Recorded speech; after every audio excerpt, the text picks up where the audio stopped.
Members of the National Assembly from both the red and green chambers have tasked the Minister of Blue Economy on the need for Nigeria to tap into the $1.8 trillion blue economy potentials as well as improve on revenue generation through maritime industry.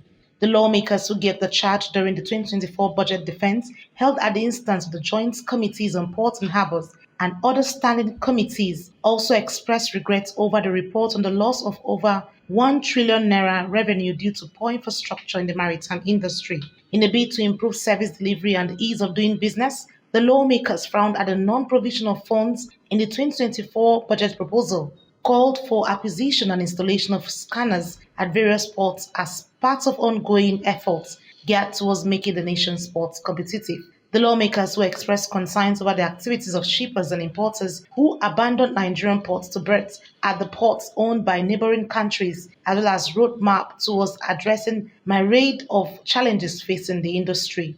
The enactment of the Petroleum Industry Act by the Ninth Assembly was a watershed moment, signaling a new dawn of reform intended to revitalize an industry that is the lifeblood of our economy. However, the true measure of legislation is not in the passage of the bill per se, but in its execution and adaptability. Distinguished ladies and gentlemen, honorable members, it is with this understanding that we acknowledge the need for ongoing scrutiny and refinement of the Act to ensure it is attuned to the evolving dynamics of the global energy landscape and the specificities of our national context. The Act establishing NPA, NIWA, NSC, and NIMASA, I glanced through it. It's only the Ministry of Water Resources that was captured there. Ministry of Transportation, only Ministry of Transportation. So I'm thinking, Mr. Honorable Minister, do you think can we amend this act before considering this budget so that we will make sure we are not operating illegally? Because the act only talked about Ministry of Transportation.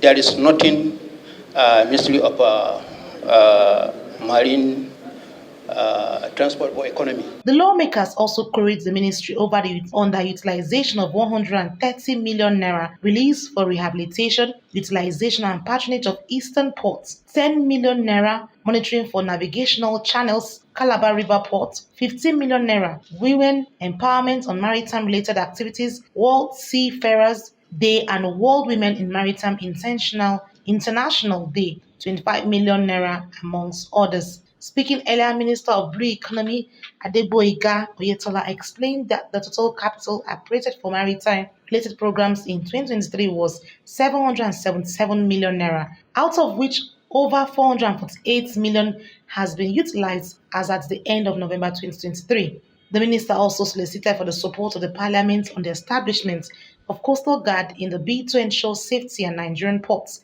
and boost revenue through fishery in the blue economy industry as part of efforts to reduce $4 billion spent on importation of fishes into the country. The ministry's budget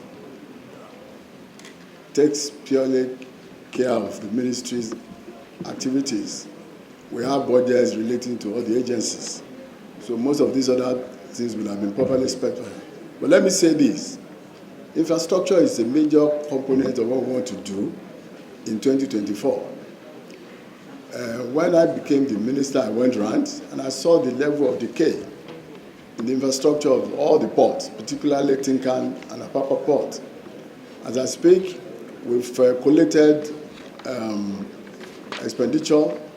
We've spoken to people who are experts, and they've come up with reports on what we need to do.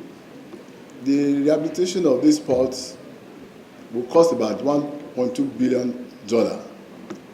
We're already talking to some of the agencies, particularly the World Bank, the African Exim Bank, and other banks that can support us in providing the necessary fund.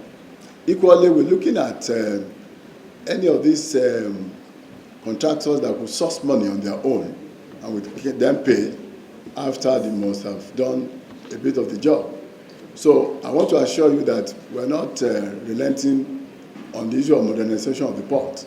The minister, however, expressed displeasure over the level of infrastructure decay at the Tinkan Inland and other ports during his official assessment of ports on assumption of office, disclosed that about $1.2 billion will be required to fix the ports, adding that he has started discussion with various stakeholders, including World Bank and other banks, as well as contractors, on the funding of the project. Aniti Patrick, Core TV News, Abuja.